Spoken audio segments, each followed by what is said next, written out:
In this series of videos, I'll introduce the basics of a typical engineering report. Writing a concise and coherent report is a crucial ability for an engineer because it allows you to convey your ideas and results to other people. Documentation is also an important engineering tool, since by explaining what you did to someone else, you're also explaining it to yourself. If done properly, the process of documentation helps you review your work. It may even lead you to redo analyses and data acquisition as you realize that your previous results were incomplete or incorrect. As a consequence, properly documenting your results takes time. In industry, I would typically schedule a week of documentation time for a 2 or 3 week engineering task. One thing that I will emphasize throughout these videos is that you should be flexible when documenting your results. Formatting and organization should be centered around the given task rather than an artificially imposed standard. Writing style is important. A well-written proposal can, for example, win a bid, while a poorly written proposal will lose one. This video will introduce a lot of basic ideas. So here's an outline of what I'm going to cover. Reports come in a variety of styles. So I'll first introduce some of the types of reports that are typically cited in textbooks. Textbook authors are rather arbitrary in their choice of titles for the various kinds of reports. So my advice is to not worry too much about these labels. The material you present dictates the contents of the report. As long as you include the necessary information, it doesn't really matter what you call the report. Most engineering reports contain similar types of information. This information is usually organized in sections. I'll introduce briefly the types of information that reports typically contain and a suggested organization of the material. Finally, I'll provide a few style guidelines that you'll really always want to follow. Most technical writing textbooks list a variety of different types of reports, explaining what information each kind should contain and how it should be organized. For example, there could be design reports, lab reports, field and trip reports, memos, and so on. I've never really found that trying to identify the type of report that I'm writing and then using a specific format very helpful.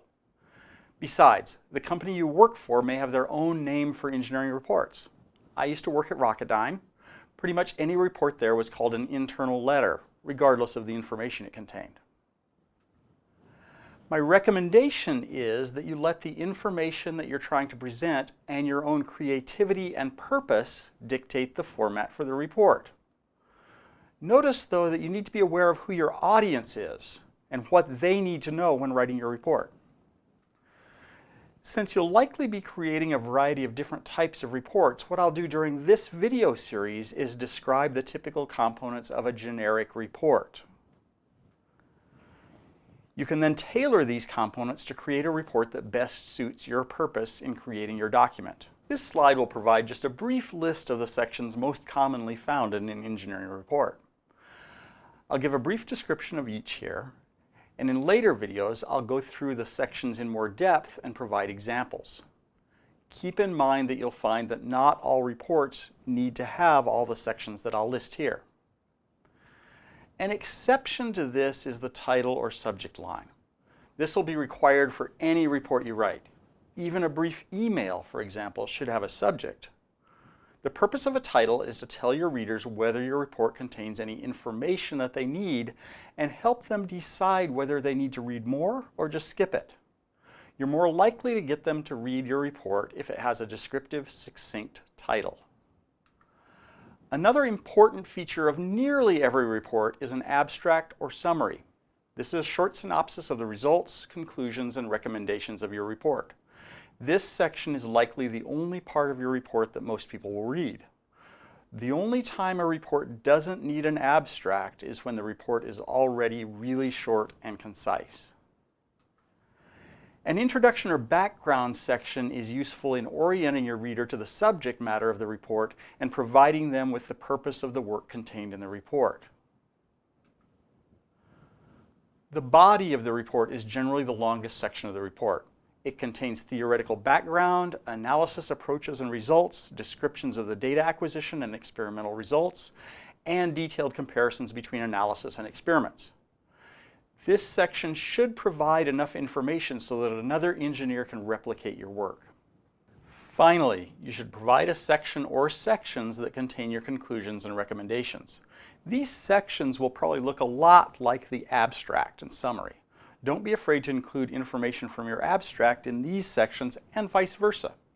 The conclusions and recommendations sections will probably be the most commonly read after the abstract.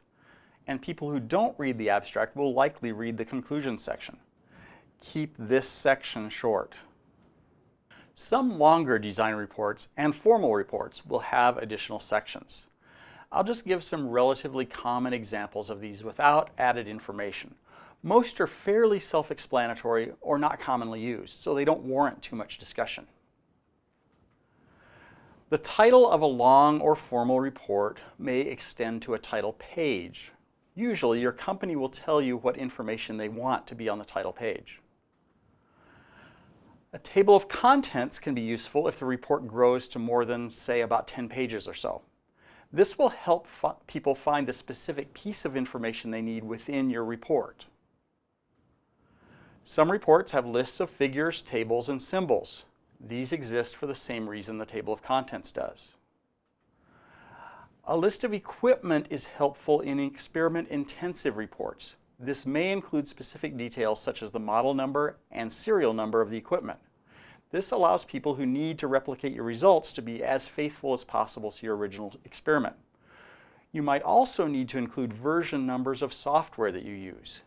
Any details that make it easier for your audience to replicate your experiment are vital for a successful report. References and acknowledgments are common, even in shorter reports. If you get information from any source, a person or a publication, make sure you cite that reference. Presenting someone else's results without giving them credit is plagiarism and illegal. I can't emphasize strongly enough the cardinal rule of giving credit to primary researchers and authors. You run the risk of embarrassing yourself at the least or facing punitive action at worst. It's easy to add citations. Most word processing programs have a way of keeping track of the references automatically. In addition, you must familiarize yourself with proper forms of citation, be it professional style sheets or company-designated formats. We'll be using the IEEE style sheet in our course to simplify and standardize citations. Appendices can be really useful. They provide a place where you can document detailed information that has very limited audience. I'll talk about appendices later in a bit more depth than the other topics that are on this list. I want to emphasize again that not all reports require all sections. A field report or a design report may not have any data, so trying to create an artificial section called experimental results won't be appropriate. The sections and components I've listed are just guidelines. Use your own judgment based on the purpose of the report and your designated audience to decide what goes in your report and how it's organized. Use descriptive headings where it makes sense. Headings like body or analysis aren't informative and don't encourage anyone to read them. Headings like BJT characterization or measured frequency response are much more informative. Don't be afraid to use lots of headings. If your project has a lot of parts, this can be reflected in the report. If you do use a lot of headings though, include a table of contents. Don't get too creative with the abstract or the summary though. Your main conclusions and recommendations need to be easy to find. As I mentioned, they're the only parts most people will read and they need to be able to find them. Bulleted or numbered lists can be helpful as well. For example, if you present multiple options in your recommendations, it's far easier for people to identify them if they're listed. Now I'll talk about a few style guidelines that are always necessary. Most reports will contain figures, charts, or tables. Visual aids are excellent ways to provide information, but they need to be presented properly or they're useless. The more information you can present in succinct graphical or tabular form, the more likely your audience will be to benefit from their first pass-through of your document. Often, upper-level management or non-technical readers will only look at your graphics, making them of first importance in your document. All of these images should have captions and numbers. Captions for figures and charts are typically put below the figure, while table captions are generally above the table. The number is used within the body of the report to cite the figure or table. Always provide labels, including units, on the axes of your figures. If your reader doesn't know what the axes correspond to, the figure's useless. Finally, the figure should be self-descriptive. Your reader should be able to understand the message of the figure without reading the text. Captions should fully describe the figure, and labels can be added to the figure to help the reader interpret what information the figure conveys. Engineers love acronyms. We use them all the time. Make sure you define each of your acronyms the first time they're used in your report. The typical approach to do this is to write out the term, for example, high definition television, followed immediately with the acronym behind it in parentheses.